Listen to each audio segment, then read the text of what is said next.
The golf world woke up to an earthquake that nobody saw coming. Not from Tiger Woods himself. Not from any of the legends who've shaped the sport over decades, but from a 15-year-old who was supposed to follow the script, play it safe, and walk the path already carved out for him. Charlie Woods just made a decision that has left everyone from Augusta National to St. Andrews absolutely stunned. Picture this. You're the son of arguably the greatest golfer who ever lived. Every swing you take is compared to perfection. Every tournament you enter becomes a media circus. Every choice you make is scrutinized by millions. The pressure would crush most people. But what if instead of bending to that pressure, you decided to shatter every expectation? What if you chose to do the one thing nobody thought you would dare to do? That's exactly what just happened. And the reactions? Legendary players are calling emergency meetings. Sports analysts are losing their minds on live television. Social media is erupting with opinions so divided, you'd think we're talking about something far more serious than golf. Some are calling Charlie a genius, a revolutionary, who's about to change everything we know about the sport. Others are saying he's thrown away the opportunity of a lifetime, betrayed a legacy that billions would kill to inherit. Tiger Woods himself. The man who has faced down the most intense pressure in sports history, who has come back from injuries that would end most careers, who has won 15 major championships. Even he didn't see this coming. The question everyone's asking right now isn't just what Charlie did. It's why he did it, what it means for his future, and whether this controversial decision will either make him a legend in his own right or become the biggest mistake of his young career. Because once you hear what happened, you'll understand why the entire golf world is holding its breath right now.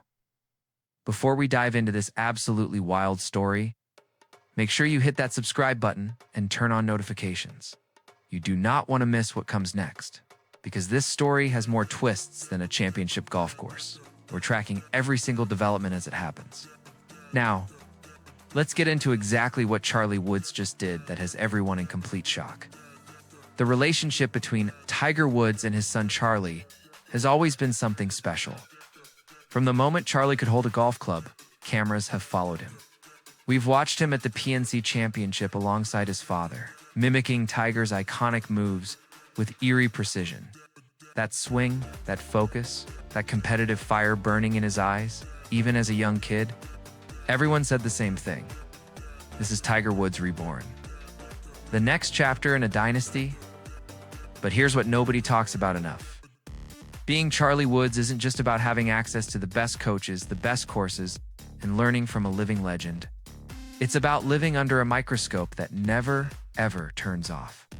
Every tournament Charlie plays, the headlines don't read young golfer shows promise. They read Tiger's son this, and following in his father's footsteps that. His identity has been tied to someone else's legacy since before he even understood what legacy meant. For years, Charlie seemed fine with it. He'd smile for the cameras, sign autographs, play in junior tournaments where the crowds were 10 times bigger than normal because everyone wanted to see if he had it. That magical something that made Tiger unstoppable. And honestly, the kid showed flashes of brilliance that made you believe. Shots that pros twice his age would struggle to pull off. A mental toughness that seemed way beyond his years. The golf world wasn't just hoping Charlie would be good. They were expecting him to be great. They were planning on it, then came the announcement that changed everything. Charlie Woods, at just 15 years old, made a decision that nobody saw coming. He committed to a path that goes completely against everything the traditional golf establishment believes in. He didn't just step away from the expected route. He sprinted in the opposite direction with such confidence that it left everyone scrambling to understand what just happened. Here's what he did. Charlie turned down scholarship offers from some of the most prestigious college golf programs in America.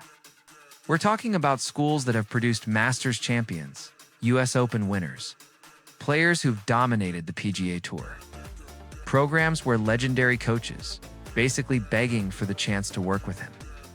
Full-ride scholarships worth hundreds of thousands of dollars. The kind of opportunities that young golfers dream about their entire lives.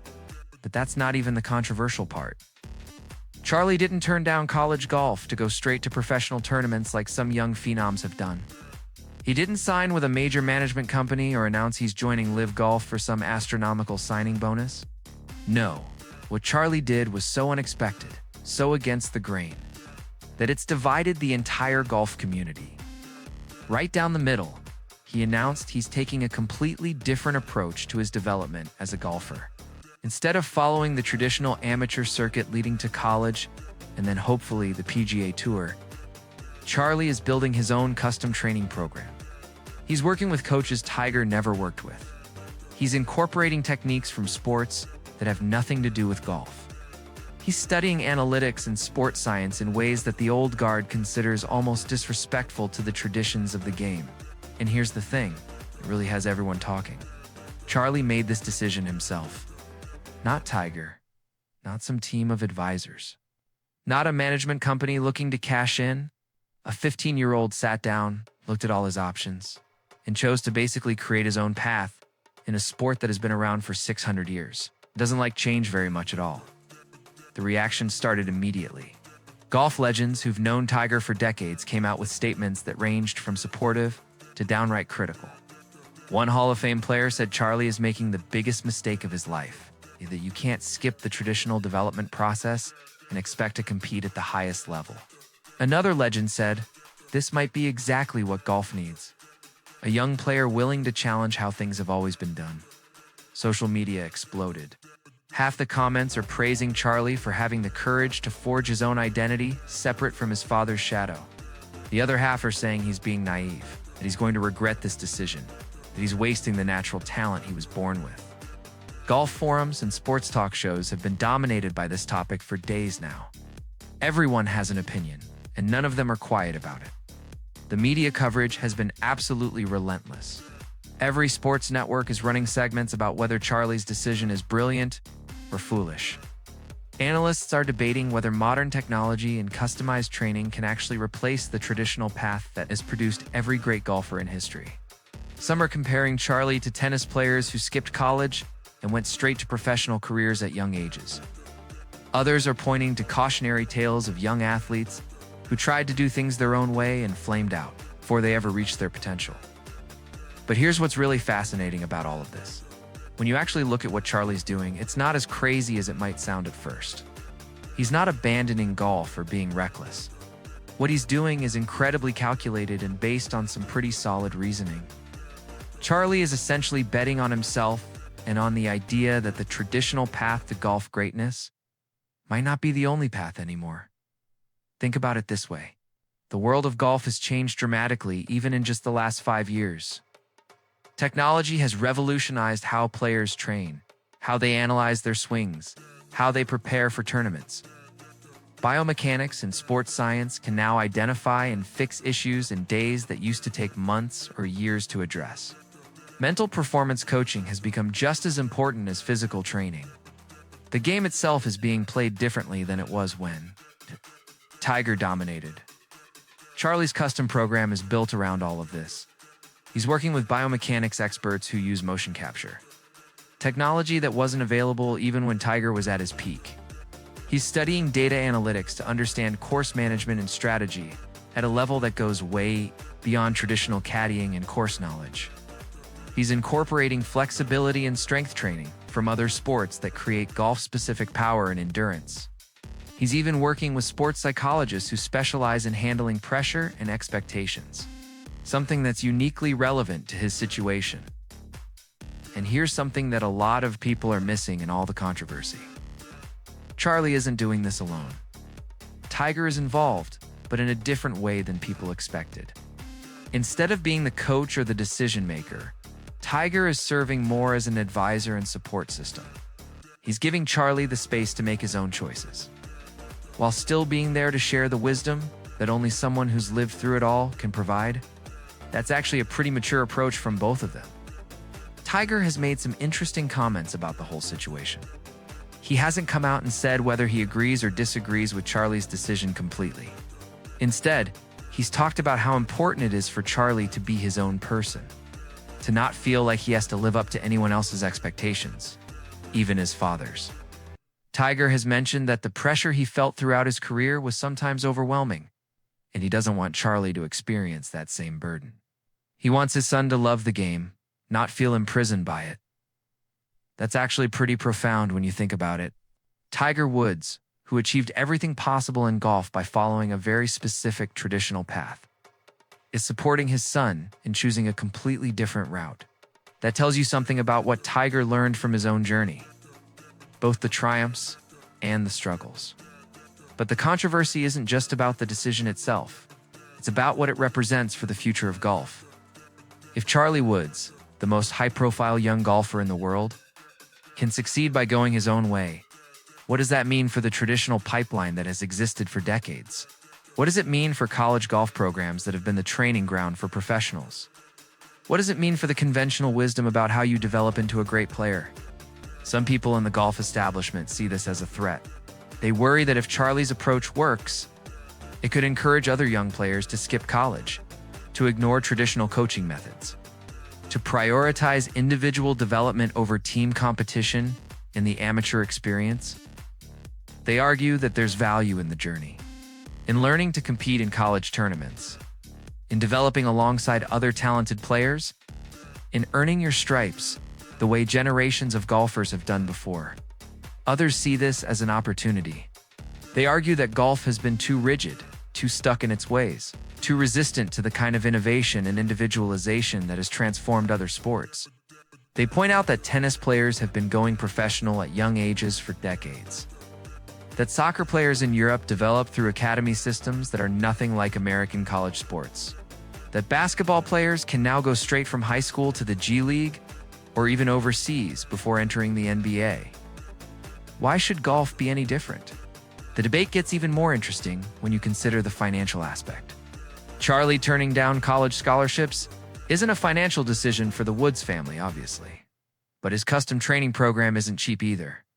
We're talking about a team of specialists, advanced technology, travel to training facilities around the world, access to courses and resources that most junior golfers could never afford. This is only possible because of who Charlie is and what resources his family has access to. That raises questions about equity in golf.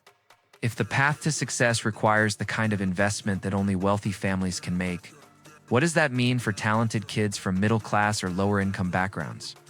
Traditional college golf has been a pathway for players who couldn't otherwise afford elite development.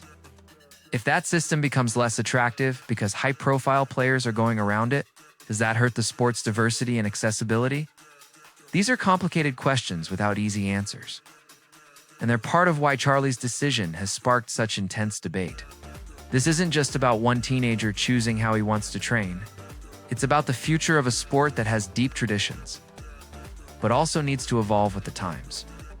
Now let's talk about the pressure that Charlie is under right now. It was already intense before this decision. Now, it's gone into the stratosphere. Every tournament he plays from now on, every public appearance, every swing that gets caught on camera is going to be analyzed through the lens of whether his unconventional approach is working. If he struggles, critics will say, "I told you so." If he succeeds, people will claim it's only because of his natural talent or his father's genetics, not because of his training methods. That's an enormous amount of pressure for a 15-year-old. Most teenagers are worried about school, friends, maybe getting their driver's license. Charlie has to deal with all of that, plus millions of people judging his life choices and waiting to see if he succeeds or fails. The mental strength required to handle that is extraordinary. But here's what we've seen from Charlie so far. The kid has composure.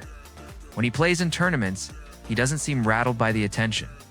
He doesn't seem overwhelmed by expectations. There's a quiet confidence in how he carries himself that reminds you of Tiger. But there's also something different. A looseness, maybe? A sense that he's enjoying himself rather than carrying the weight of the world on his shoulders. That might be the most important thing. Charlie gained from this decision. By choosing his own path, by making a statement that he's not just Tiger's son following a predetermined script. He's claimed ownership of his own journey. Win or lose, succeed or fail, this is his choice in his life. That kind of agency is powerful, especially for someone so young who's been defined by someone else's legacy his entire life. The golf community is watching every development obsessively. When will Charlie play his next tournament? How will he perform with all this attention and controversy surrounding him? Will other young golfers follow his example? Will college golf programs start losing top recruits who decide to go the custom development route instead? Will the PGA Tour have to reconsider their policies about age and amateur status? These questions are going to play out over the next several years, and Charlie Woods is at the center of it all. He didn't ask to be the face of a potential revolution in how golf develops its young talent. He just made a decision about his own career that felt right to him. But because of who he is and who his father is, that decision has become so much bigger than just one person's choice. There's another angle to this story that's worth considering. Charlie's decision might actually be a form of protection for his relationship with Tiger. Think about it. If Charlie had followed the traditional path, every comparison to his father would be direct and unavoidable. Same tournaments, same progression, same expectations. Every time Charlie didn't measure up to Tiger's accomplishments at the same age, it would be a story. Every time he struggled where Tiger succeeded, the media would have a field day with it. By choosing a different path, Charlie is creating space for himself to be evaluated on his own terms. He can develop in his own way, at his own pace, without every single step being compared to what Tiger did at the same age. That's actually a pretty smart way to handle an impossible situation. You can't escape being Tiger Woods' son, but you can refuse to be judged solely by how closely you replicate Tiger Woods' career. The coming months and years are going to be absolutely crucial for Charlie. This decision will either be vindicated or questioned based on results. But here's the thing that a lot of people are missing in all the hot takes and debates. Charlie is 15 years old. His career, regardless of what path he chooses, is just beginning. He has years to develop, to learn, to adjust his approach if needed. This decision isn't set in stone forever. If the custom training program works, fantastic. If it doesn't, Charlie can recalibrate. He can go to college later. He can change coaches. He can modify his approach. The beauty and the curse of being this young is that you have time. But you also have to live with your choices being debated by the entire world. Most teenagers get to make mistakes privately, learn from them, and move on. Charlie doesn't have that luxury.